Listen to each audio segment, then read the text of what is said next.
एक investor business में invest करने से पहले क्या क्या चीजों को देखता है, क्या क्या चीजें नॉन निगोशिएबल है उनके लिए, ये तो होना ही चाहिए, और ये अगर है तो ये रेड फ्लैग क्या है, जो रेड फ्लैग है और क्या है जो बहुत जरूरी है एक इन्वेस्टर के पर्सपेक्टिव। जो हमारे यहाँ एंटरप्रेन्योरशिप का इकोसिस्टम डेवलप हो रहा है वो थोड़ा बेहतर तरीके से हो सकता है, क्योंकि अभी भी हमारे पास इन्वेस्टर्स के नेटवर्क हैं लेकिन मेंटर्स का कोई नेटवर्क नहीं। आप जब किसी भी आइडिया पे काम कर रहे होते हैं तो कुछ आइडिया तो ऐसे होते हैं जिनके लिए आपको बड़ा पैसा चाहिए, $5 मिलियन, $10 मिलियन, उस टाइप का जो बड़ी राशि चाहिए। आप इन्वेस्ट तभी करते हैं या कोई भी इन्वेस्टर इन्वेस्ट तभी करता है जब उसे लगता है कि इस इन्वेस्टमेंट को अगर मैंने मिस किया तो मेरे हाथ से एक यूनिकॉर्न निकल जाएगा। जब आईफोन लॉन्च हुआ था लोगों ने बोला अगर इलॉन मस्क इंडिया में होता और इतना ज्यादा इंटेलिजेंट इंसान होता, लोग उसको बोलते बेटा तू आईआईटी कर, फिर आईएम जा, फिर यूपीएससी कर ले। मतलब एक सरकाज़म था कि इंटेलिजेंट लोगों के लिए वहाँ यहाँ पे यही लाइन होती है, trust yourself, trust your judgment, never say no to the money that is coming your वे।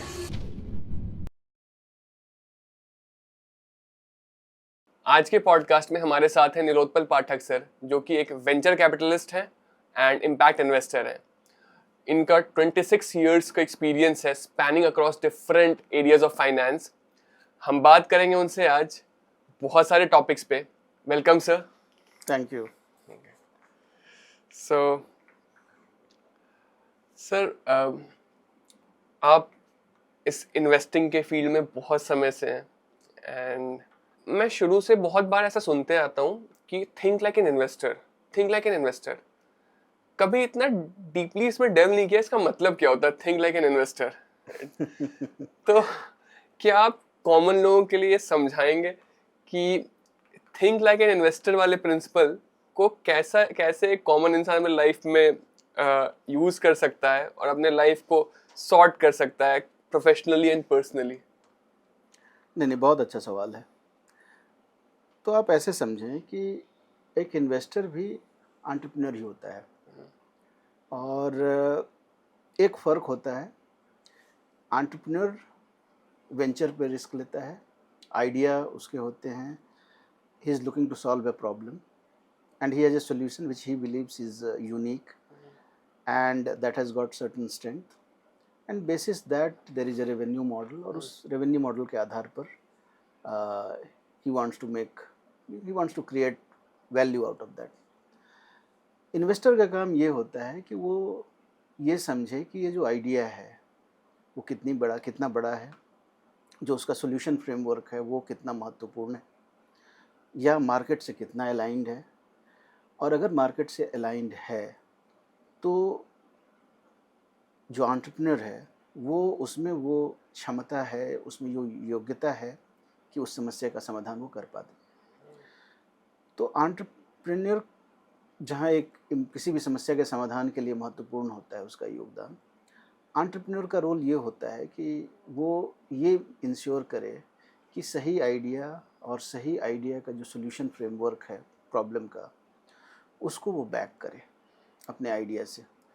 तो सिर्फ आइडिया को बैक कर देना और जो पैसे दे देना है, ये इन्वेस्टर की जिम्मेदारी नहीं होती है। इन्वेस्टर की जिम्मेदारी होती है कि वो एंटरप्रेन्योर का साथी रहे, क्योंकि देखिए किसी भी व्यापार में, बिजनेस में अनसर्टेनिटी होती है, और आप कुछ भी कर लें, कितना भी प्रयास कर लें, कितना भी दिमाग लगा लें, आप रिस्क को मैनेज करने के हर तरीके इस्तेमाल कर लें, लेकिन जो अनिश्चितता है जीवन की वो तो रहेगी, वो रहती है। तो आप जब उस परिस्थिति से जूझ रहे होते हैं तो investor should be your well wisher, और अगर कोई इन्वेस्टर आपको बैक कर रहा है किसी भी एंटरप्रेन्योर को, तो ये जिम्मेदारी होती है कि भाई you are with him for at least 5 to 7 10 years till the time you exit. तो ये एक बड़ी जिम्मेदारी होती है। तो मेरा ये मानना है कि जो इन्वेस्टर का जो माइंडसेट होता है वो काफ़ी हद तक एंटरप्रेन्योर की तरह ही होता है, लेकिन वो एंटरप्रेन्योर का हाथ पकड़ के उसको सही रास्ता भी दिखाता है और उसके साथ साथ चलता है। गलतियां दोनों से होती हैं, मतलब ये तो जाहिर सी बात है। इन्वेस्टर ने कभी बिजनेस नहीं किया है, एंटरप्रेन्योर ने किया है। लेकिन एंटरप्रेन्योर का एक वर्ल्ड व्यू होता है जो दुनिया शायद उसने ज़्यादा देखी होती है, ज़्यादा समझी होती है, उसने बिजनेस मॉडल्स बहुत सारे इवेल्युएट किए होते हैं, तो उसका एक वर्ल्ड व्यू होता है। तो जो आपका प्रश्न था कि एक इन्वेस्टर का माइंडसेट क्या होता है, वो एंटरप्रेन्योर की तरह ही है, लेकिन वो रिस्क जो जोखिम हैं उनकी बेहतर समझ होती है और उनको कैसे मिटिगेट किया जाए, कैसे उन जोखिमों को न्यूट्रलाइज किया जाए, इसकी समझ थोड़ी बेहतर होती है अपने अनुभवों की वजह से। यही मूलभूत रूप से यही फ़र्क है दोनों में। ये बहुत इंटरेस्टिंग एनालॉजी है कि इन्वेस्टर भी एंटरप्रेन्योर होता है, बिकॉज दोनों ही high risk high reward game में हैं। बिल्कुल दोनों बिल्कुल एक दूसरे का हाथ पकड़ के चल रहे हैं। एक गिरेंगे तो दोनों गिरेंगे, बिल्कुल। एक बढ़ेंगे दोनों बढ़ेंगे। हाँ हाँ इंटरेस्टिंग।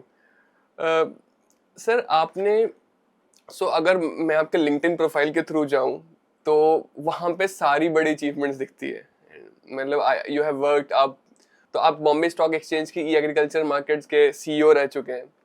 आपने प्राइवेट इक्विटी में काम करा है, क्रेडिट रेटिंग में काम करा है, आपने वेंचर कैपिटल में काम किया, इम्पैक्ट इन्वेस्टिंग आप करते हैं। तो सर ये जो फाइनेंस के जो टर्म्स हैं, एक एक कॉमन इंसान के लिए बहुत मुश्किल हो जाता है सबको समझना। अगर आप एक प्रोफेशनल इस सेक्टर में जिन्होंने बहुत काम किया है, उस हिसाब से सिंपल टर्म्स में समझाएं हमारे ऑडियंस को कि क्या होती है वेंचर कैपिटल, क्या होता है प्राइवेट इक्विटी, क्या होती है इम्पैक्ट इन्वेस्टिंग, क्या होता है, तो that would be very useful for the नहीं ऑडियंस। बहुत अच्छा सवाल है। I am so glad that you asked this question, क्योंकि कई बार लोग नहीं समझते हैं। देखिए, वेंचर कैपिटल ये होता है कि आप जब कोई भी एंटरप्रेन्योर रिस्क लेता है तो जाहिर सी बात है जो शुरुआती समय होता है उसमें में रिस्क सबसे ज़्यादा होता है। जो और वेंचर कैपिटलिस्ट उसी वक्त आते हैं। Venture capitalist typically early stage में आते हैं जब कंपनी अपना काम या तो उसने शुरू किया है या 2 3 4 साल ज़्यादा से ज़्यादा हुए हैं और उसका बिजनेस मॉडल अभी तक इस्टेब्लिश नहीं हुआ है। तो आप जब as a venture capital fund manager आप जब किसी को बैक करते हैं तो you are backing you are not backing so much the business, you are backing the idea, you are backing the entrepreneur, you are backing the team and the solution framework that he brings. तो ये एक बड़ा critical part है venture capitalist का। Private equity technically वही है, दोनों ही unlisted market में ऑपरेट करते हैं, अनलिस्टेड कंपनीज में इन्वेस्ट करते हैं। प्राइवेट इक्विटी वेंचर कैपिटल के उपरांत आता है, बाद में आता है। वहाँ क्या होता है कि वेंचर कैपिटलिस्ट ने पैसे दिए और कंपनी व्यवस्थित हो गई, उनका एक रेवेन्यू मॉडल, बिजनेस मॉडल तैयार हो गया। इसके उपरांत जब आपको आइडिया का विस्तार करना है, उसको नेक्स्ट लेवल पे ले जाना है, आपका बिजनेस मॉडल इस्टेब्लिश हो चुका है, अब आप उसको ग्रो करना चाहते हैं। आपने अपना बिजनेस शुरू में एक लिमिटेड ज्योग्राफी में रखा, अब आप चाहते हैं कि वो पूरे नेशनल स्केल पर जाए, बड़ा स्केल क्रिएट करे, तो उस वक्त प्राइवेट इक्विटी इन्वेस्टर्स आते हैं। तो टिपिकली जो प्राइवेट इक्विटी के इन्वेस्टर होते हैं, दे come after 5 or 6 years of operations when typically the company is either profitable or is about to be profitable. तो उस स्टेज पर प्राइवेट इक्विटी इन्वेस्टर्स आते हैं। अब जो तीसरा था जो टर्म आपने कहा इम्पैक्ट इन्वेस्टिंग, देखिए इम्पैक्ट इन्वेस्टर का थोड़ा सा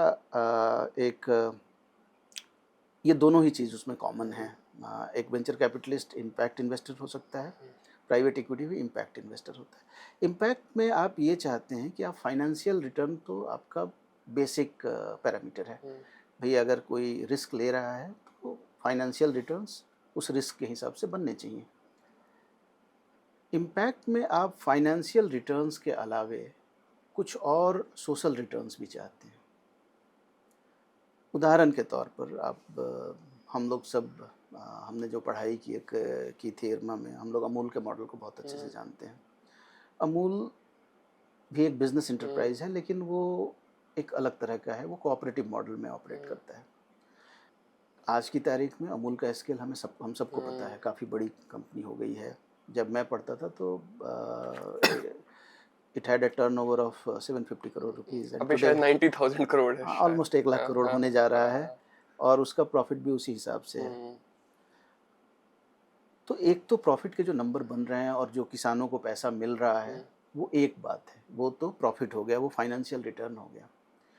आप ये सोचें कि इसका सोशल इम्पैक्ट क्या हुआ, न सिर्फ गुजरात बल्कि पूरे देश में जो ऑपरेशन फ्लड आया, उसकी वजह से आज देश, भारत जो है वो दुनिया में दूध का सबसे बड़ा उत्पादक है। हमें दूध बाहर से कहीं नहीं मंगाना पड़ता है। हमारी जो रूरल इकोनॉमी का में बहुत बड़ा कैश फ्लो जो है वो दूध की वजह से होता है। तो ये अपने आप में एक बहुत बड़ी उपलब्धि है। तो जब आप एक इम्पैक्ट इन्वेस्टर होते हैं तो आप फाइनेंशियल रिटर्न के बियॉन्ड ये सारी चीज़ें भी चाहते हैं कि आप के बिजनेस के जरिए ये फ़ायदे भी हों। आपका वर्क फोर्स जो है वो ज़्यादा इक्विटेबल हो, उसमें जेंडर का पार्टिसिपेशन ज़्यादा हो, आपके समाज के जो वंचित वर्ग हैं उनका भी पार्टिसिपेशन हो, आप आपकी जो पॉलिसी हैं, आपका जो गवर्नेंस है वो ज़्यादा वो सिर्फ उसमें कैपिटलिस्टिक या कैपिटल के रिटर्न्स के हिसाब से ही काम ना हो, बल्कि जो एक बेहतर ज़िंदगी या बेहतर दुनिया हो सके, उसके अनुरूप भी उसकी पॉलिसीज़ हों।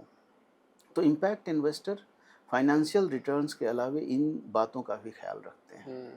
तो ये एक इम्पैक्ट इन्वेस्टमेंट का बड़ा फ़र्क है। मतलब इन अ वे हम कह सकते हैं कि इम्पैक्ट इन्वेस्टर फाइनेंशियल रिटर्न के साथ साथ सोशल इम्पैक्ट भी देखता है, सोशल रिटर्न। बिल्कुल बिल्कुल बिल्कुल बिकॉज और शायद उसके लिए कई बार वो ज़्यादा इम्पोर्टेंट होती है। बिल्कुल दोनों चीज़ें हैं। मैं ये नहीं कहूँगा कि वन ओवर दी अदर वाली बात नहीं है।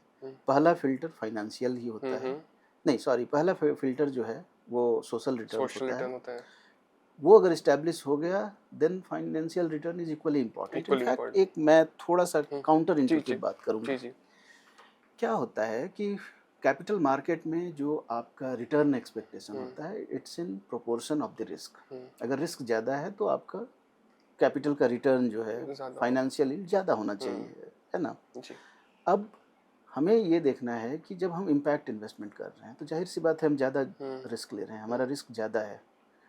तो कई बार लोग ये सोचते हैं कि भाई अगर फाइनेंशियल जो हमारा सोशल रिटर्न है that should compensate for the financial return, जबकि ऐसा नहीं होना चाहिए। मेरा मानना है कि अगर आपका रिस्क ज़्यादा है, जहाँ पर कि हम चाहते हैं कि कोई कैपिटल, मेन स्ट्रीम कैपिटल आकर के इन्वेस्ट करे, तो ये बड़ी आवश्यक है कि आपका बिजनेस मॉडल इतना रोबस्ट हो कि वो न सिर्फ फाइनेंशियल रिटर्न प्रोवाइड करे, सोशल रिटर्न भी प्रोवाइड करे, और जो आपका फाइनेंशियल रिटर्न है वो उस रिस्क के हिसाब से हो, प्रोपोर्शनल हो। जो हम फाइनेंस में पढ़ते हैं शुरुआत की क्लास में, रिस्क रिटर्न रेशियो की बात जो हम करते हैं, तो मतलब दोनों ही उतने ही इम्पोर्टेंट है, दोनों ही इम्पोर्टेंट कि इम्पैक्ट हो, साथ में रिटर्न भी आए और रिस्क के प्रोपोर्शनल हो रिटर्न। रिस्क के प्रोपोर्शनल। ये काफी अच्छे से आपने एक्सप्लेन किया, हर कोई समझ पाएगा इन टर्म्स को, मैं उम्मीद करता हूँ। जी सर। सो 2 साल पहले मैंने अपनी पहली कंपनी शुरू करी थी, एडटेक वेंचर लाइफ शिल्प एकेडमी। ठीक है, हमने शुरू कुछ चीज के साथ करा था, फिर हमने पिवट करा, एंड देन अभी हम गेमिफाइड प्लेटफॉर्म बना रहे हैं for skilling students in futuristic skills. मतलब एक हमारा प्लेटफॉर्म है लाइफ शिल्प एकेडमी के अंदर, इसका नाम एडुमेनियक्स है।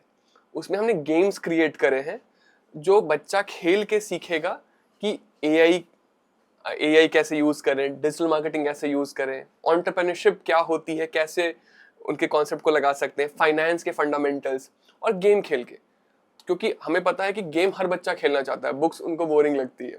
तो हमने ये एक इनोवेशन करा इसमें लाइफ शिल्प एकेडमी एडुमेनियक्स में।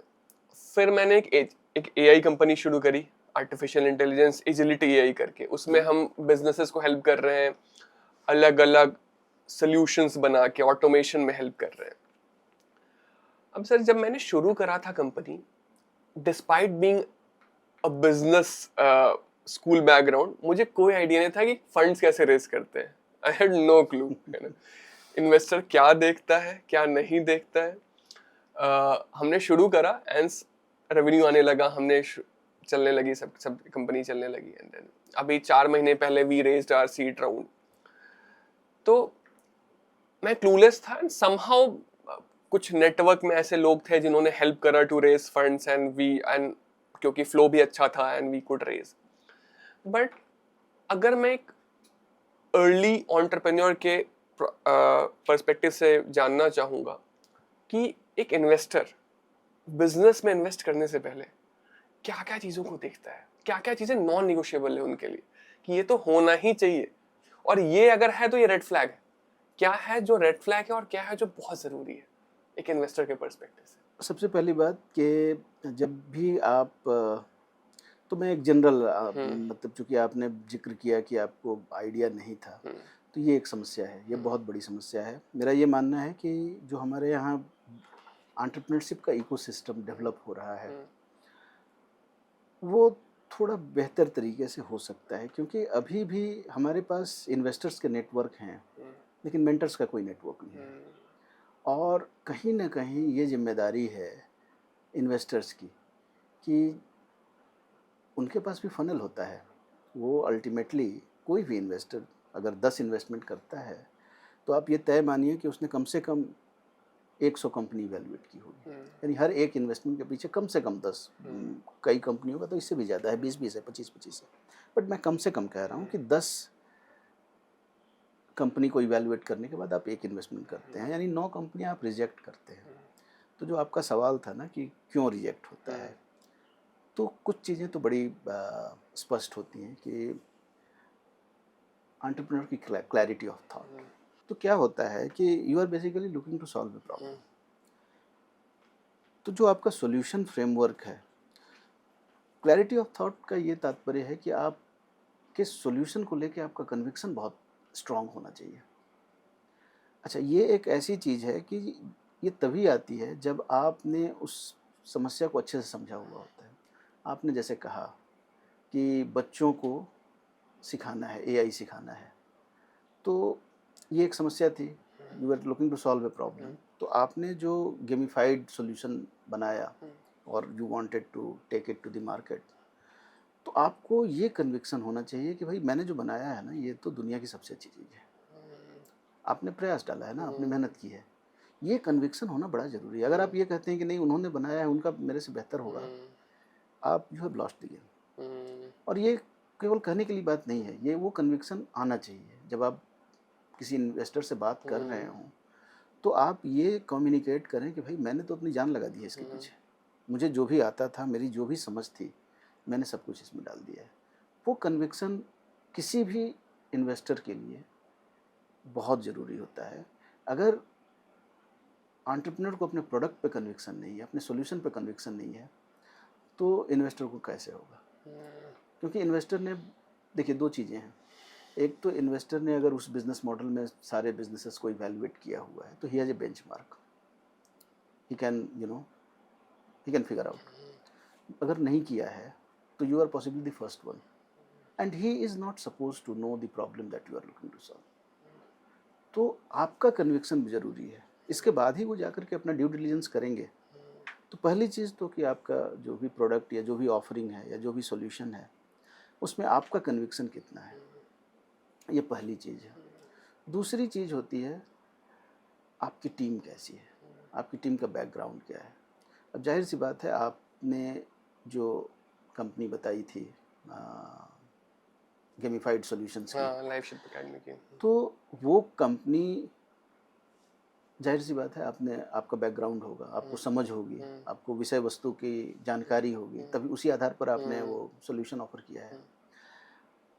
अगर आपका बैकग्राउंड बैंकिंग का होता, आपने ज़िंदगी में 20 साल बैंकिंग में काम किया and suddenly one fine day you decide to do this because you have an interest, तो for an investor honestly speaking it is a red flag, it will be a red flag. क्योंकि भाई आपने ज़िंदगी निकाल दी bank में काम करते हुए और आपका पैसा अचानक जग गया एआई पे और बच्चों के सॉल्यूशन पे, ये थोड़ा हजम होने वाली बात नहीं है। तो बैकग्राउंड, टीम का बैकग्राउंड बहुत ज़रूरी है और टीम का अलाइनमेंट।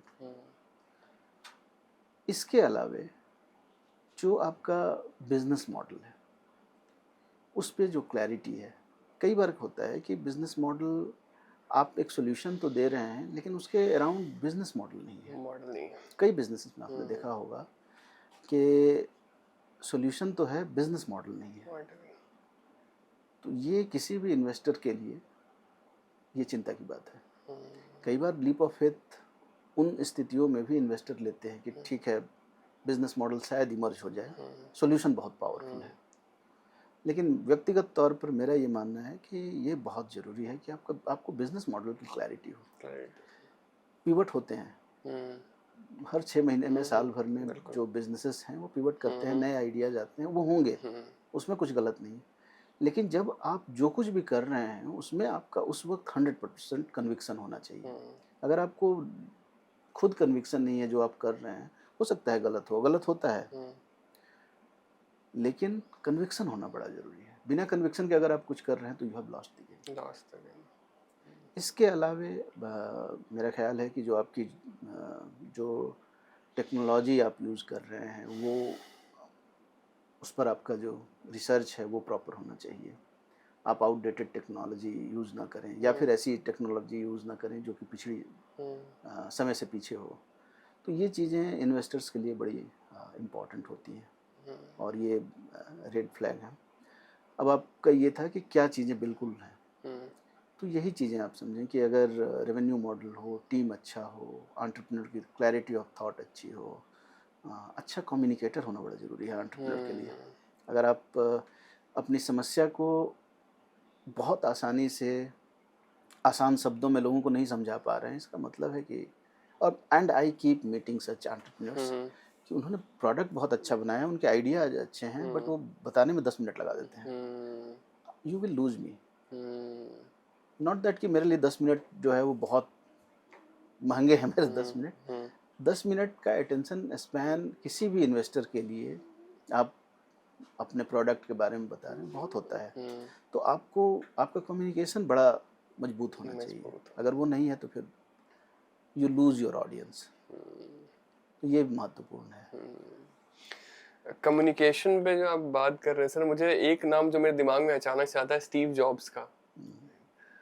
कितने अच्छे कम्युनिकेटर थे, अपने आइडियाज को जब वो प्रेजेंट करते थे, एंड शायद वन ऑफ द रीजंस कि उनको हर बार इन्वेस्टर से बैक करा शुरू से बहुत टाइम तक किया was because he was a great communicator. Though he was not a great coder, उनको टेक नहीं आता था, बट कम्युनिकेट करते थे, प्रॉब्लम्स में इन्वॉल्व होते थे, और सॉल्यूशंस जो उनके थे वो एक्चुअली इनोवेटिव थे। तो आप लोग कभी वर्गीज कुरियन के वीडियोस देखिएगा सर। बिल्कुल। आपने देखे हैं? हाँ बिल्कुल सर। मेरा सौभाग्य था, हम लोगों ने उनको सुना है, कई बार सुना है। जो क्लैरिटी ऑफ थॉट उनका था, मतलब अमेजिंग, अनबिलीवेबल। और कन्विक्शन, तो वो एक कन्वेंशनल सेंस में एंटरप्रेन्योर नहीं थे, he was more of A technocrat. But जो उनकी जो clarity of purpose, clarity of thought, unbelievable. मतलब लोग उनके पीछे पागल हो जाते थे, एंड राइटली सो। अब उनकी उपलब्धियां देखें। सर उपलब्धियां तो इतनी हैं, जब मैंने वो किताब पढ़ी आई टू हैड अ ड्रीम, जो मैंने इरमा जाने से पहले पढ़ी थी, तो मुझे लगा कि ये इंसान जब उस कॉलेज में होंगे, he was a living legend.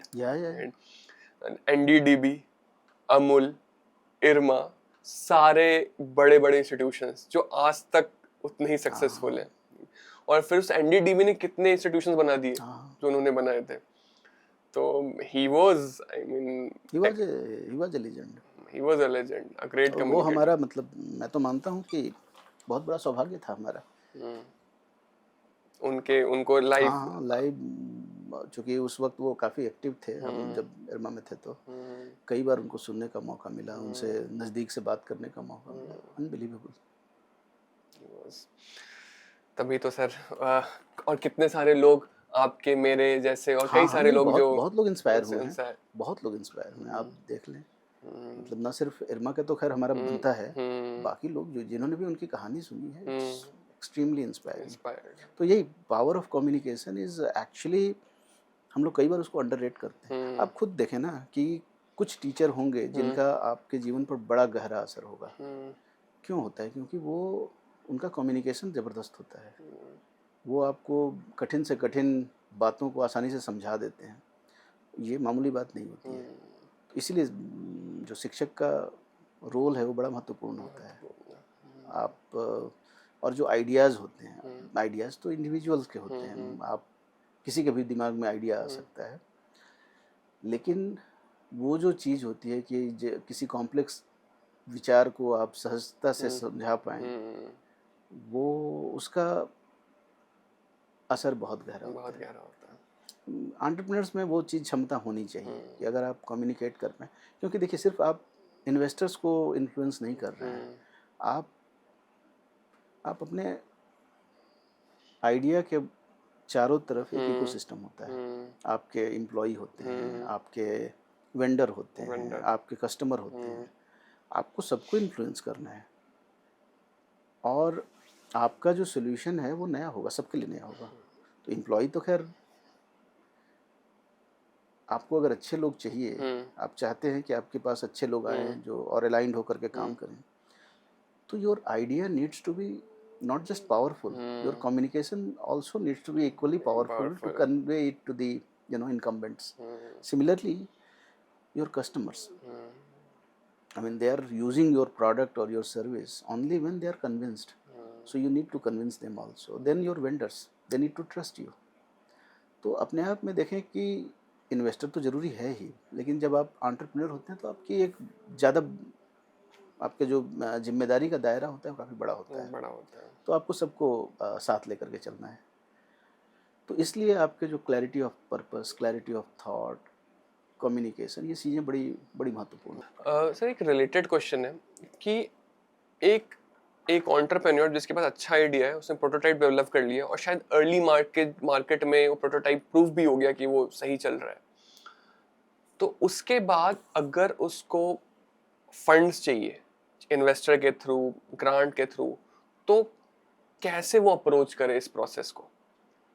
I mean वो प्रोसेस को कैसे अप्रोच करना चाहिए और इनफैक्ट इन्वेस्टर्स ढूंढे कैसे?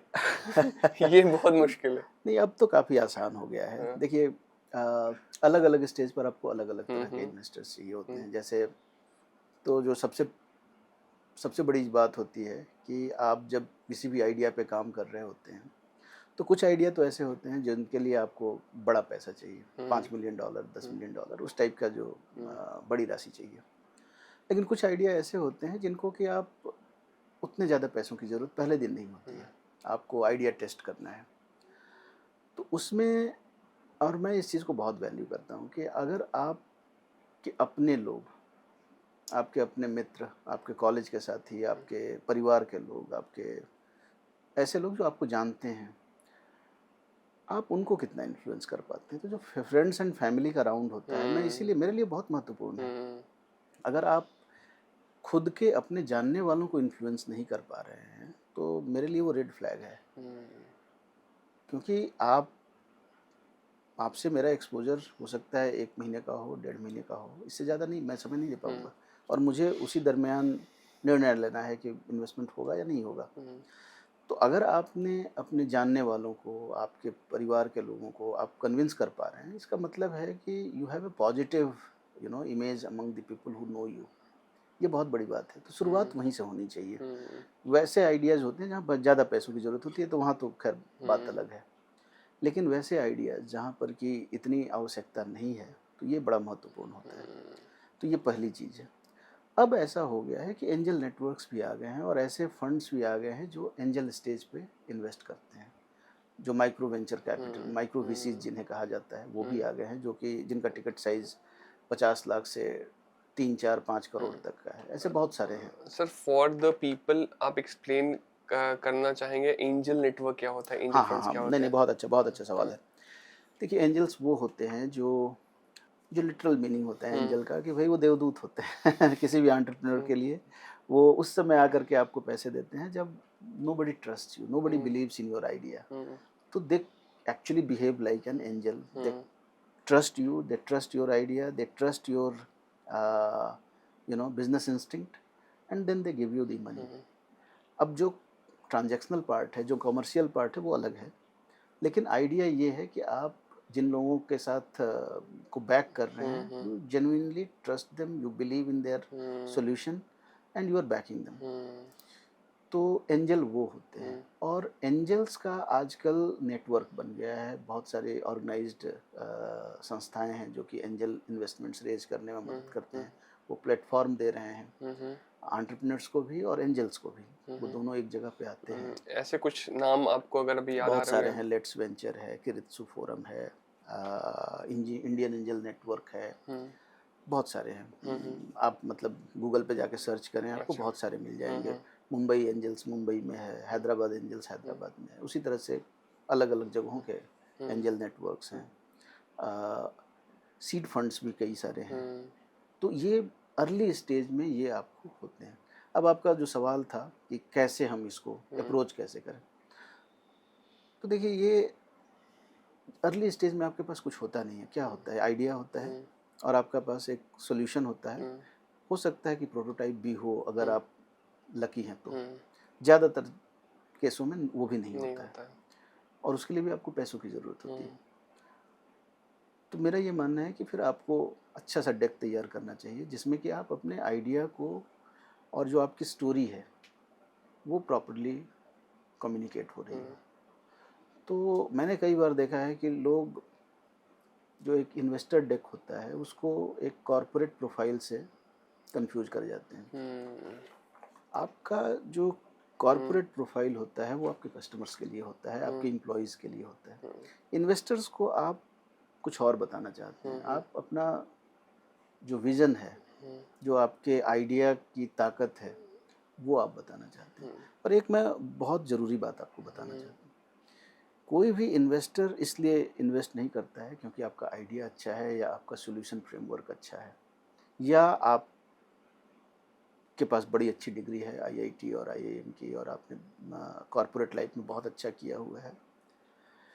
व्यक्तिगत तौर पर मेरा ये मानना है कि आप इन्वेस्ट तभी करते हैं, या कोई भी इन्वेस्टर इन्वेस्ट तभी करता है जब उसे लगता है कि इस इन्वेस्टमेंट को अगर मैंने मिस किया तो मेरे हाथ से एक यूनिकॉर्न निकल जाएगा। ये बहुत बहुत इम्पोर्टेंट पॉइंट है।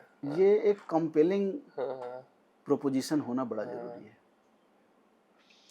ये प्रोपोजिशन आपको, और आप इसको बनावटी तौर पर नहीं रख सकते। आपके पास वो पावर होना चाहिए, आपके कम्युनिकेशन में वो पावर होनी चाहिए कि इस चीज़ को बताए कि भाई आप देख लीजिए कि कहीं next naukri.com, next Zomato, next perplexity ना छूट जाए। एग्जैक्टली। तो ये, और ये सीधा सीधी कम्युनिकेशन की बात है कि आप कितना पावरफुली उस चीज़ को कम्युनिकेट कर पाते हैं। तो मेरा ख्याल है, और यहाँ पे कई बार एंटरप्रेन्योर से गलतियाँ होती हैं, नहीं बता पाते हैं, वो कम्युनिकेट नहीं कर पाते हैं।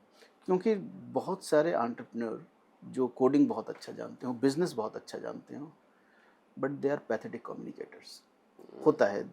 बिल्कुल होता और है। वहीं पे मुझे लगता है कि टीम की आवश्यकता होती है कि लोग कॉम्प्लीमेंट्री स्किल लेकर के आए। जरूरी नहीं कि आपका जो बिजनेस पार्टनर हो आपका बचपन का बेस्ट फ्रेंड हो, नहीं, मैं बिल्कुल नहीं मानता। So long as your partners are able to bring complementary skill sets, the skills that you don't have. इरमा का कोई बैचमेट आपका बेस्ट पार्टनर हो जरूरी नहीं है। नहीं जरूरी है। वो बहुत अच्छा फ्रेंड होगा, आपके लिए साउंडिंग बोर्ड होगा, आपका कंफर्ट होगा पर्सनल लेवल पे। बिजनेस पार्टनर तभी होगा अच्छा जब वो आप दोनों एक दूसरे को अच्छे से कॉम्प्लीमेंट करें। तो आप अगर अच्छी स्टोरी सुना पा रहे हैं तो सामने वाला अच्छा एग्जीक्यूट करने वाला होना चाहिए। तो ये बड़ी महत्वपूर्ण बात है। मेरे ख्याल से हमें इस बात का, खास करके जो एंटरप्रेन्योर्स हैं, उन्हें इस बात का ध्यान रखना चाहिए। और ये कॉम्प्लीमेंटरिटी की आपने बात करी, हमारी कंपनी में कुछ ऐसा ही है। तो हम 3 को फाउंडर्स हैं। मैं हूँ जो कम्युनिकेट करता है आइडियाज़ को मार्केटिंग साइड में, सेल्स साइड में ज़्यादा। तो हमारे साथ श्रेया है मेरी को फाउंडर। तो वो सारी जो इंट्रिकेसीज होती हैं ऑर्गेनाइजेशन की, प्रोडक्ट डेवलपमेंट, वो सब बहुत अच्छे से सब कुछ मैनेज करती हैं। हमारे जो थर्ड को फाउंडर हैं सौरभ, वो सीए हैं। अच्छा, तो वो फाइनेंस सारा वो देख लेते हैं। वो बहुत बहुत बहुत ज़रूरी स्किल है वो। तो हमें पता चल जाता है हाँ इस चीज़ में हमें हाथ डालना है, इसमें नहीं डालना है। तो दैट इज समथिंग बिल्कुल दैट इज हेल्पिंग अस। बिल्कुल। हाँ, ये ज़रूरी है कि आपको आपस में कंफर्टेबल होना चाहिए। एक दूसरे के साथ काम करने के लिए जो एक basic trust, basic mutual respect जो चाहिए, वो बेशक ज़रूरी है। लेकिन दोस्ती हो ये ज़रूरी नहीं है। जरूरी नहीं है। हमारे केस में हम दोस्ती हो तो अच्छी बात है, ना हो लेकिन कॉम्प्लीमेंटैरिटी हो तो और भी अच्छी बात और है। भी अच्छी बात है।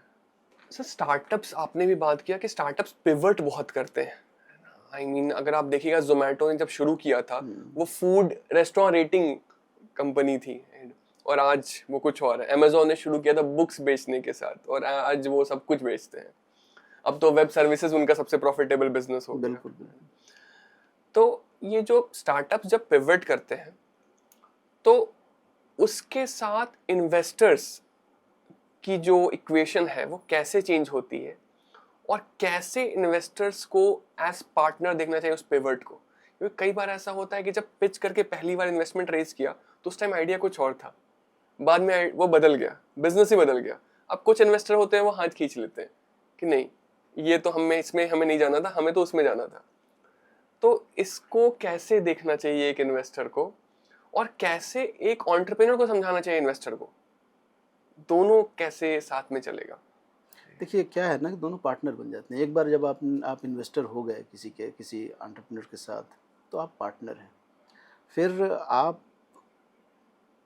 मेरा ये मानना है कि जो वैल्यू अलाइनमेंट है वो बहुत ज़रूरी है। अगर जो entrepreneur is looking to solve a problem, तो वो जो पिवट भी कर रहा है, तो ऐसा नहीं है कि he has change the problem और he is chasing a different solution. He is just looking to find a better solution, so that and you know something can make sense now, something will make sense 6 months down the line, or and you respond to the market. तो मेरा ये मानना है कि जो mature investor होते हैं वो इस बात को समझते हैं और वो उसके पार्टनर बनते हैं। फिर वो बताते हैं कि भाई what will work, what will not work, और उनका अनुभव होता है and they debate, they argue and ultimately better argument और better you know idea prevails. क्योंकि अल्टीमेटली जो सोल्यूशन जो जो एग्जीक्यूशन है सोल्यूशन का, वो तो एंटरप्रेन्योर को ही करना है, उसकी टीम को ही करना है। अगर वो कन्विंस नहीं होगा तो आप कितने भी बड़े इन्वेस्टर हों, कितना भी पैसा आप ला करके दे दें, वो नहीं वर्क करेगा।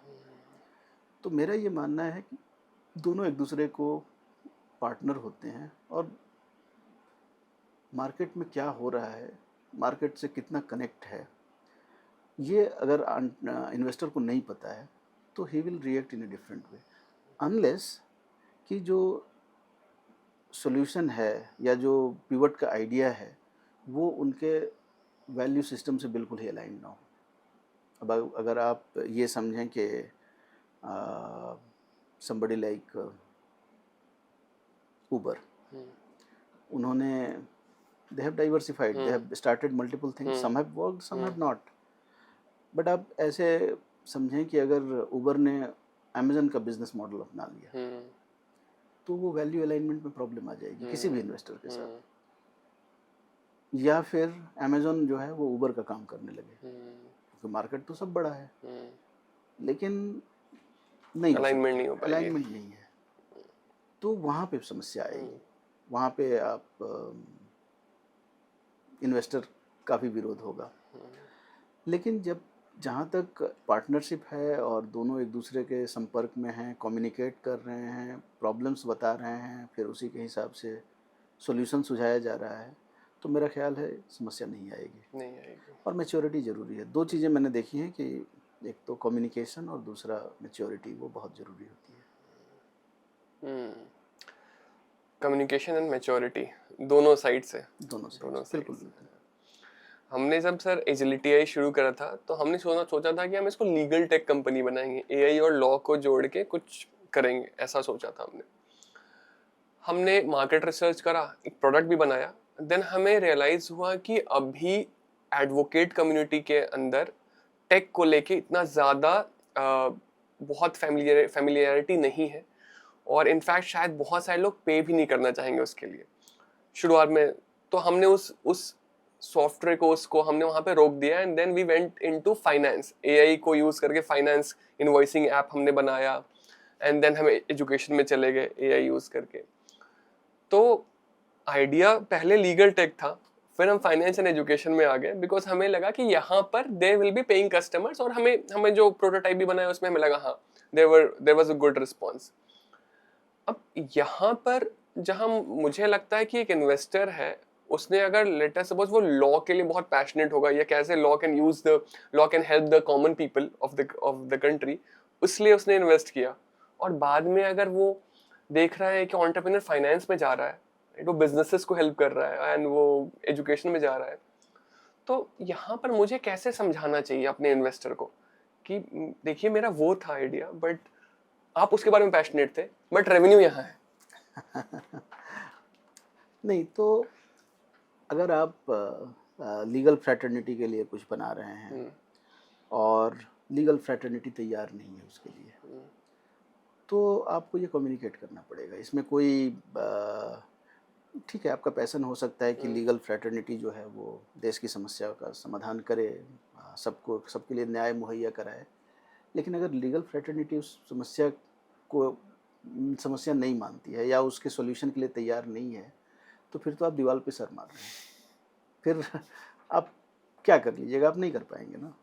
तो ये एक चीज़, लेकिन इसको कम्युनिकेट करना होगा कि भाई ये रियलिटी है, हमने ये प्रयास किया, इतने दिनों तक किया, इसमें हमने इतने पैसे खर्च कर लिए, रिजल्ट ये आया है। इसके आधार पर हमारा ये निर्णय है कि this is not going to work, this will work maybe 1 year down the line with a different solution framework. Let's revisit this idea 1 year down the line. Meanwhile, here is a solution which will make the institution sustain for say next couple of years, and let's go with it. जो मैंने पहले उदाहरण दिया था कि उबर और Amazon का, कि दोनों ही टेक प्लेटफॉर्म है बट दोनों का प्रोपोजिशन बिल्कुल अलग अलग है। तो so long as Amazon is not trying to be a Uber and Uber is not trying to be an Amazon, लोग समझेंगे। आप अगर टेक्नोलॉजी सॉल्यूशन लॉयर्स के लिए करना चाहते थे तो आपका पैशन लॉयर नहीं थे, आपका पैशन लीगल फ्रेटर्निटी की प्रॉब्लम्स थी, उसको सॉल्व करना था।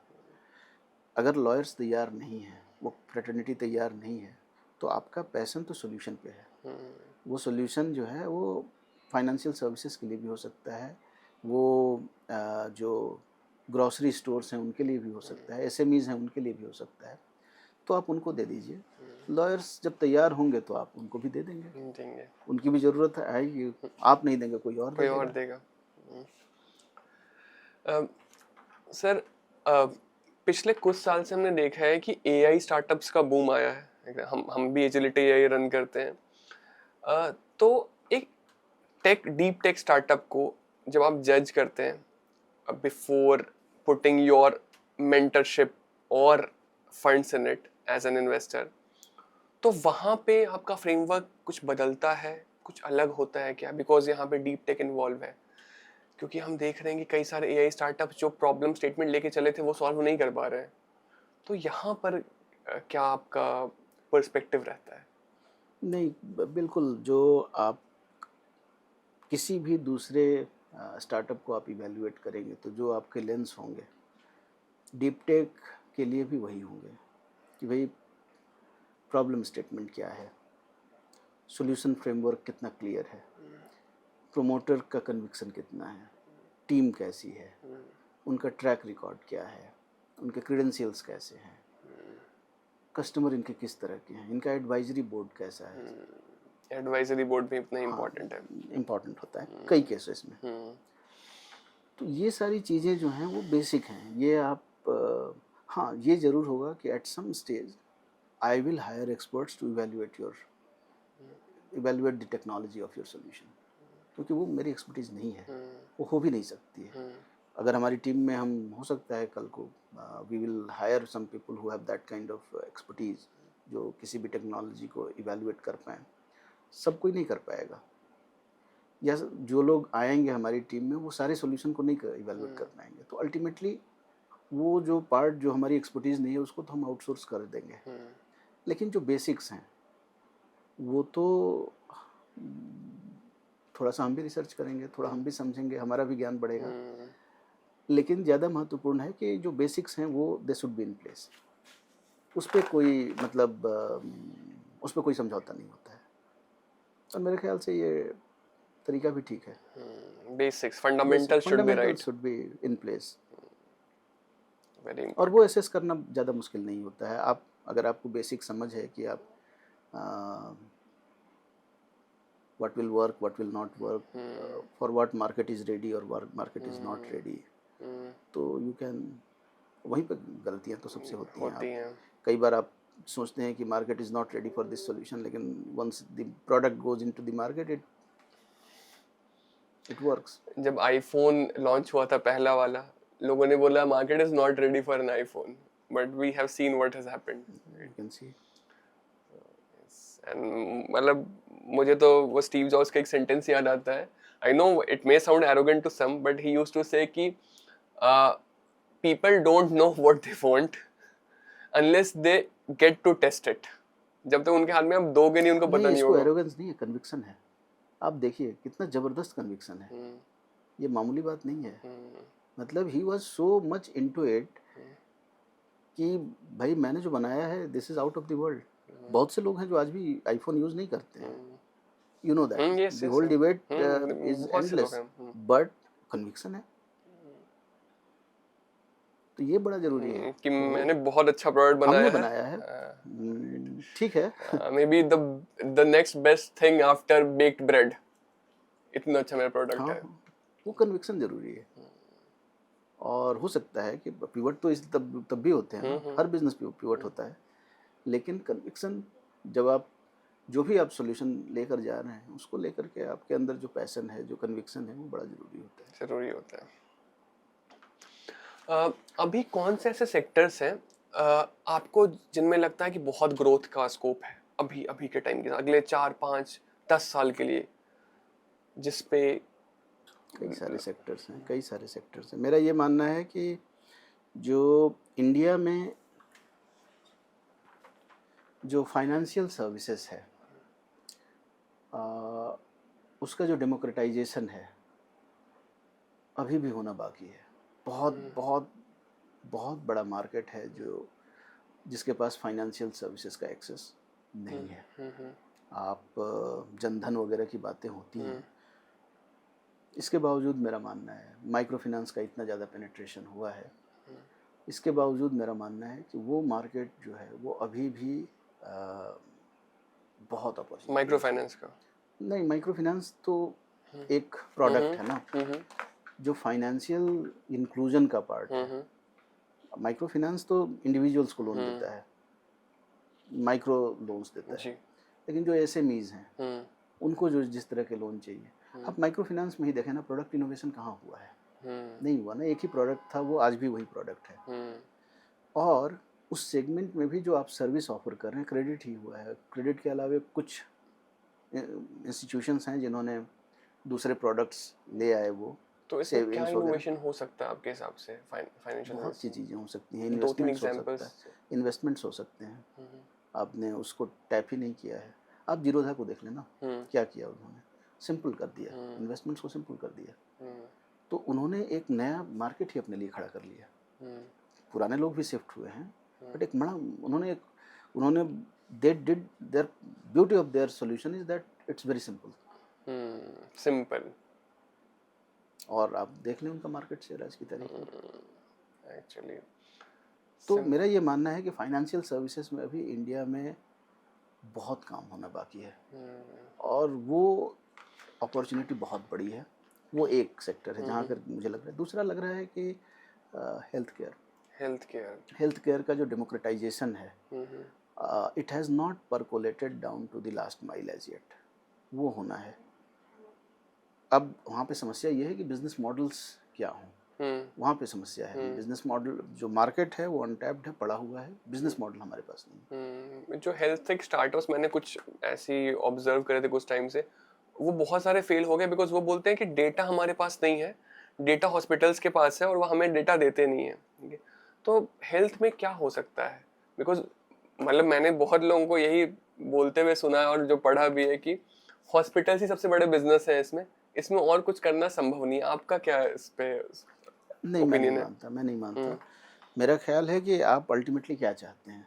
आप चाहते हैं कि लोगों का जो हेल्थ केयर का एक्सेस हो। Ultimately this is what you want. अब हेल्थ केयर के एक्सेस के लिए एक तरीका है कि भाई आपके पास डॉक्टर्स हों, आपके पास मेडिकल या हेल्थ इंफ्रास्ट्रक्चर हो, आपके पास दवाएं हों, आपके पास डायग्नोस्टिक्स का नेटवर्क हो। बेसिकली आप यही चाहते हैं। तो समस्या ये है कि लोगों को बेसिक हेल्थ केयर फैसिलिटीज़ का एक्सेस नहीं है। अब हमारी जिम्मेदारी ये है कि हम टेक्नोलॉजी को यूज करके इस समस्या को कैसे सॉल्व करें। अब एक तरीका ये था जो आज से 50 साल पहले आया कि भाई आप गांव में हॉस्पिटल बनाएं। आप बने हॉस्पिटल, जो जगह अच्छी थी, जो वेल कनेक्टेड थी, वहाँ डॉक्टर रहे। जो वेल कनेक्टेड नहीं थी, डॉक्टर वहाँ नहीं रहना चाहते थे। नहीं रहना चाहते। और समय जब बदला तो किसी भी दूसरे लोगों की तरह, दूसरे नागरिकों की तरह डॉक्टर भी अच्छी लाइफ एक्सपेक्ट करते थे। तो वो भी दिल्ली, बम्बई, बैंगलोर, पुणे रहना चाहते हैं। जैसे वो एग्जांपल दूंगा, बिहार में डॉक्टर रहते पटना में है, वीक में 2 दिन चले जाते हैं गांव में। हाँ, वहाँ खगड़िया पे में, वो खगड़िया में क्यों रहना चाहेंगे? अटेंडेंस देके बहुत फिर आ अच्छी जाते जगह है हैं। खगड़िया, लेकिन वो क्यों रहना चाहेंगे? नहीं रहना चाहते हैं। अच्छे डॉक्टर हैं, खगड़िया में भी डॉक्टर रहते हैं। जाहिर सी बात है, खगड़िया से 25 किलोमीटर कोई गांव है, वहाँ कोई नहीं है। नहीं। खगड़िया में फिर भी डॉक्टर्स हैं, लेकिन जो अच्छे डॉक्टर होंगे वो चाहेंगे कि क्वालिटी ऑफ लाइफ बेहतर हो। तो आपके पास कुछ कंस्ट्रेंट्स हैं, कुछ धीरे धीरे टेक्नोलॉजी इवॉल्व कर रही है। आप उस टेक्नोलॉजी को इस्तेमाल करें उस समस्या के समाधान के लिए, तो मॉडल्स आएंगे, आ भी रहे हैं। डायग्नोस्टिक्स में मैंने कुछ बहुत ही बेहतरीन किस्म के सॉल्यूशंस देखे हैं, लेकिन अभी वो बिजनेस मॉडल जैसे इवॉल्व हो रहे हैं। जैसे कि अगर अब मैं आपको एक उदाहरण देता हूँ कि आप अगर forget about Khagaria and any other place, आप गुड़गांव में ही हैं, आप गए किसी डॉक्टर के पास, आपने बताई कि भाई मुझे ये 5 समस्याएं हैं, उसने 4 टेस्ट लिख दिए, ठीक है। अब आप जाएंगे वापस, 12 घंटे उपवास रखेंगे, सवेरे में अपना ब्लड सैंपल देंगे, अगले दिन शाम को आपका रिपोर्ट आएगा, फिर अगले दिन आप वो रिपोर्ट लेकर डॉक्टर के पास दोबारा जाएंगे, यानी 2 दिन बाद आपका इलाज शुरू होगा। ये एक समस्या है। इसका समाधान क्या है? अगर आपके पास कोई ऐसा सॉल्यूशन हो जो आपका ब्लड सैंपल ले और 5 मिनट के भीतर सारे रिपोर्ट्स दे दे उसी एक्यूरेसी से जो वो दे रहा है, जो उस पूरे प्रोसेस से आ रहे हैं, तो आपने क्या किया? आपने जो, ठीक है ये लाइफ थ्रेटनिंग सिचुएशन नहीं है, लेकिन जो आपको समाधान चाहिए था वो आपको तत्काल मिलेगा। और डॉक्टर ने देखा और फिर उसने आपको प्रिस्क्रिप्शन लिख के दे दिया कि भाई ये आप दवाएं लें, आप ठीक हो जाएंगे। कई बार तो लोग चेकअप कराने भी नहीं जाते हैं, बोलते हैं अब कौन जाएगा दोबारा, है ना। पर ये चीज अगर हो जाए तो है, एक कंपनी है अच्छा वो कर रही जो ये IIT दिल्ली के लड़के हैं वो कर रहे हैं, उनके पास यही है। अब they are looking to raise capital to take this product to market. Solution बहुत स्ट्रांग है उनका, वेरी पावरफुल, एक्यूरेसी भी अच्छी है, बहुत, काफ़ी 4 साल लगाए हैं उन्होंने इस प्रोडक्ट को बनाने में। और देखिए हम उम्मीद करते हैं कि वो सफल हो, उनका भी हो सकता है पिवट होगा, आई एम श्योर उनकी जो टेक्नोलॉजी है वो भी इवॉल्व होगी, बट अल्टीमेटली आप ये समझें कि उनकी क्लैरिटी कितनी थी, ये प्रॉब्लम है और ये मेरा सोल्यूशन रहा। अब सोल्यूशन को बनाने में उनको समय लगा, लेकिन बिना किसी रिवॉर्ड के 4 साल तक अगर उन्होंने मेहनत की है, काबिल लड़के हैं, तो जो सोल्यूशन बनाए होंगे वो उसमें भी वो दिखता होगा। तो I just expect this to be successful. I too, मुझे बहुत इंटरेस्टिंग लगा है। और इस तरह के बहुत सारे उदाहरण हैं, बहुत सारे उदाहरण हैं जो कि लोग प्रॉब्लम्स पिक कर रहे हैं, उस पर काम कर रहे हैं, उनका सोल्यूशन बना रहे हैं और they are taking it to market. Sir आज के टाइम पे बहुत सारे पेरेंट्स बोलते हैं कि मेरा बच्चा बहुत ज़्यादा एक्सपेरिमेंट कर रहा है, ठीक है। मतलब मेरे घर में भी बहुत लोग बोलते थे कि ये भी क्यों इंजीनियरिंग, फिर MBA, फिर ये ट्राई करो, ये ट्राई करो, ये ट्राई करो, क्यों ऐसा कर रहे हो। और आजकल तो बहुत ज्यादा हो गया कि एक बच्चा है, लेट अस सपोज उसने 11th 12th करा साइंस स्ट्रीम से एंड देन ही और she wants to shift into humanity stream, कुछ और भी हो जाता है। कोई बच्चा किसी इलेक्ट्रॉनिक्स से उसने बीटेक करा, बोलता नहीं अब मेरे को एआई सीखना है। तो बच्चे आजकल बिजनेस के भी प्रोजेक्ट्स बहुत उठा रहे हैं, कोई स्टार्टअप में काम कर रहे हैं एंड देन उनको पता है एक फुल टाइम जॉब उनको मिल रही है एक बहुत एस्टैब्लिश्ड कंपनी में, but they are choosing startups over that established company. तो इस टाइम में पेरेंट्स जब बोलते हैं कि मेरा बच्चा बहुत ज्यादा एक्सपेरिमेंट कर रहा है, स्टेबल लाइफ चूज नहीं कर रहा है, तो आपको आपके हिसाब से as a person who has seen कि कैसे रिस्क और रिवॉर्ड रेशियो काम करता है, व्हाट एडवाइस आप पेरेंट्स को देंगे? ये ऐसा सवाल है जो कि शायद मैं पहली बार मेरे से पूछा गया है। नहीं, मेरा ये मानना है कि जो आज की पीढ़ी है वो उसके पास ये चॉइस है। शायद जो पेरेंट्स थे उनके पास ये चॉइस नहीं था और उस समय अपॉर्चुनिटीज़ भी कम थी। आज की तारीख में ये है कि अपॉर्चुनिटीज़ हैं और अगर आप में काबिलियत है और आप एक्सपेरिमेंट कर सकते हैं तो चीज़ें आसान हैं। पिछले जनरेशन में नहीं था ऐसा, पिछले जनरेशन में कठिन था, मौके कम थे और जो कैरियर के ऑप्शंस थे वो भी लिमिटेड थे। अल्टीमेटली ये भी सच्चाई है कि पेरेंट्स आपके वेल विशर हैं। वो चाहते हैं कि आपकी ज़िंदगी में जो उन्होंने कठिनाइयाँ झेली हैं वो ना हो, होना भी चाहिए। बट सच्चाई ये भी है कि आज की तारीख में मौके भी बहुत हैं, तो डिस्ट्रैक्शंस भी होता है। तो कहीं ना कहीं मेरा ये मानना है कि एक बैलेंस ज़रूरी है। आप एक जीवन में सब कुछ नहीं कर सकते हैं। अब आप जीनियस हैं तो कर भी सकते हैं, लेकिन वहीं पे वो जो एक जजमेंट होता है वो ज़रूरी होता है कि क्या छोड़ना है। आप बहुत अच्छे प्लेयर हो सकते हैं, कॉलेज लेवल पर खेले, यूनिवर्सिटी लेवल पर खेले, लेकिन अगर आपने पढ़ाई छोड़ दी और आप अच्छे क्रिकेटर नहीं हुए तो फिर आपके पास वो ऑप्शन एक सर्टेन उम्र के बाद नहीं रहता है पढ़ाई का। और ये चीज़ हर जगह लागू होती है। तो ये आपका जजमेंट बड़ा ज़रूरी होता है कि क्या आपको छोड़ना है और कब छोड़ना है। और मेरा ये मानना है कि इसकी समझ वो बड़ी व्यक्तिगत होती है, लोगों को आ जाती है। हमारे ही जनरेशन में लोग थे जो पूरी ज़िंदगी 10-10 साल तक सिविल सर्विसेज की तैयारी करते थे। अभी भी करते हैं सर, मुखर्जी नगर में अभी भी करते हैं। और अब पता नहीं क्या करते हैं वो सिविल 10 साल की तैयारी के बाद। वो मतलब उनके पास कोई ऑप्शन होता नहीं ज़्यादातर केस में उस उसके समय तो बाद। बिल्कुल नहीं होता था। आप या तो फिर जा कर के कहीं शिक्षक बन जाएं, सरकारी स्कूल में, प्राइवेट स्कूल में, या आप जर्नलिज्म में जाने लगे थे लोग। जर्नलिज्म में जाते काफ़ी थे। लोग जाते थे, वकालत करते थे। कहने का तात्पर्य ये है कि ऑप्शंस नहीं होते थे, तो वो हाई रिस्क होता था।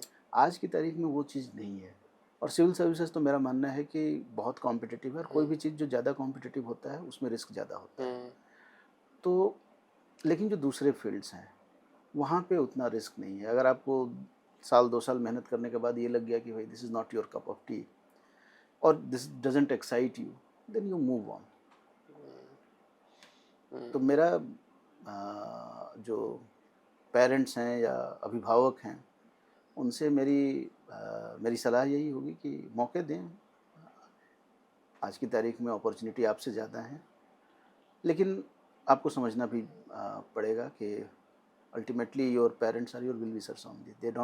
दे मीन गुड टू यू। तो वो चाहते हैं कि भाई ऐसा ना हो कि आप बहुत ज़्यादा अपने कैरियर के साथ एक्सपेरिमेंट करें और पता चला कि आप ने समय व्यर्थ कर दिया। पेरेंट्स चाहते हैं कि मेरा बच्चा भूखा ना मरे, भूखा ना मरे, अच्छा करे, जीवन में अच्छा करे, जीवन सुखी रहे उसका। तो वो चाहते हैं कि भाई ठीक है, स्टेबिलिटी अच्छी लगती है सबको, स्टेबिलिटी अच्छी लगती है ना। हमारे समय में तो, हमारे पेरेंट्स के समय में तो ये था कि सरकारी नौकरी में आपको पेंशन मिलती है, आपके जीवन पर्यंत, आप ही को नहीं, आपकी जो स्पाउस हैं उनको भी लाइफ लॉन्ग मिलता है। तो ये बहुत बड़ी सोशल सिक्योरिटी है और इसकी ज़रूरत है। आज की तारीख में भी social security is very important and it is valuable. तो वो भी इम्पॉर्टेंट है, उसको हम नज़रअंदाज करेंगे तो वो हमारे लिए ठीक नहीं होगा। बट मैं ये मानता हूँ कि चूँकि आज की तारीख में अपॉर्चुनिटीज़ ज़्यादा हैं, मौके ज़्यादा हैं, तो थोड़ी आज़ादी तो मिलनी मिलनी चाहिए, चाहिए, लेकिन वो जो जजमेंट है वो इंडिविजुअल का इंडिविजुअल का है। इनफैक्ट मैंने देखा है कि जिन स्टेट्स में इंडिया में भी अपॉर्चुनिटीज ज़्यादा है, वहाँ पे गवर्नमेंट जॉब की प्रिपरेशन करने वाले लोग कम हैं। जैसे गुजरात में, महाराष्ट्र में, वहाँ पे बहुत कम लोग आपको गवर्नमेंट जॉब वाले दिखेंगे प्रिपरेशन वाले, पर यूपी में, बिहार में, राजस्थान में ज़्यादा लोग दिखेंगे, बिकॉज अपॉर्चुनिटीज यहाँ पे कम है। कम है। तो वो एक इनवर्स रिलेशन चलता है। मतलब मैं एक बार ऐसे सोच, मतलब कहीं सुन रहा था कि अगर इलॉन मस्क इंडिया में होता और इतना ज्यादा इंटेलिजेंट इंसान होता, लोग उसको बोलते बेटा तू आईआईटी कर, फिर आईएम जा, फिर यूपीएससी कर ले। मतलब एक सरकाज़म था कि इंटेलिजेंट लोगों के लिए वहाँ यहाँ पे यही लाइन होती है, यही होता है। बट जैसा आप बोल रहे हैं अपॉर्चुनिटीज बहुत है और बच्चा किसी भी फील्ड में जा सकता है आज के time. We have come to the last segment, जो सबसे ज़्यादा इंटरेस्टिंग होता है हमारे पॉडकास्ट में, which is rapid fire। इसमें मैं निरोत्पल सर से क्वेश्चंस पूछूंगा और उनके वो आंसर एक सेंटेंस में, एक वर्ड में, 2 वर्ड में दे सकते हैं। सर कंफर्ट जोन आपके हिसाब से क्या है? Your success starts beyond that. Success starts beyond the comfort zone. Once you move out of your comfort zone. Okay, overnight success. Delusional. Delusional. It doesn't happen. Abraham Lincoln ने बोला था कि people think that I was a overnight success, but that night was 20 years long. Passion or discipline? Both are important. Both are important. Both are important and they should complement each other. Complement each other. Failure. Not permanent. Not permanent. अनित्य होता है वो. There will always be more failures than the success. हाँ, failures हमेशा ज़्यादा होते हैं. Always. Purpose. Important. Most important. Most important. The next big opportunity. Lots of big opportunities. As I said, in India, if you are looking to solve basic problems of roti, kapda or makan, you have lots of opportunities in all these things. Roti, kapda, makan, and I would add education to it. हाँ, मतलब रोटी कपड़ा मकान बिना education के solve नहीं हो सकता। ना रोटी होगी, ना कपड़ा, ना मकान। Education is the most important thing. तो अगर आप ये बेसिक चीज़ों को सॉल्व करना चाहते हैं ना, तो you have lots of opportunities. काफ़ी इंसाइटफुल डिस्कशन था sir. I got to learn so many things and I am sure the viewers would love to see this podcast and learn so much.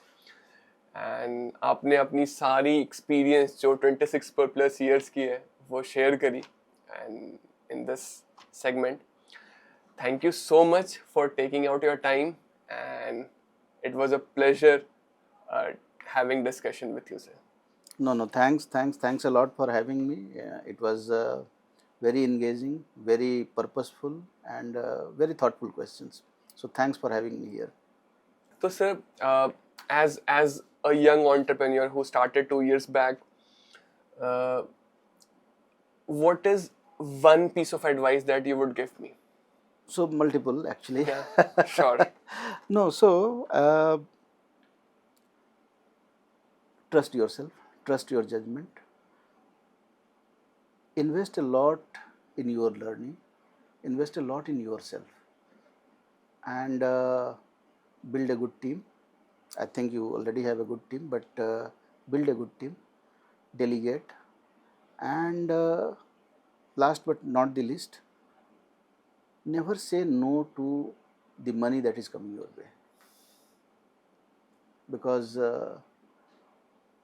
sustaining yourself is very, very important. If you are not able to sustain yourself, it's not a good thing. Never say no to money, चाहे वो किसी भी form में आ रहा हो, revenue हो, grant हो, investment हो. Never say no. It's a generic, not to you, but it's a generic advice that never say no to money.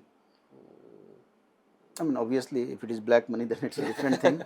Don't take that money. बिल्कुल. But never say no to ethical money. Ethical money. I would always remember these suggestions. Yeah. Okay. So, thank you so much, sir. And We'll stay connected. No, absolutely, absolutely.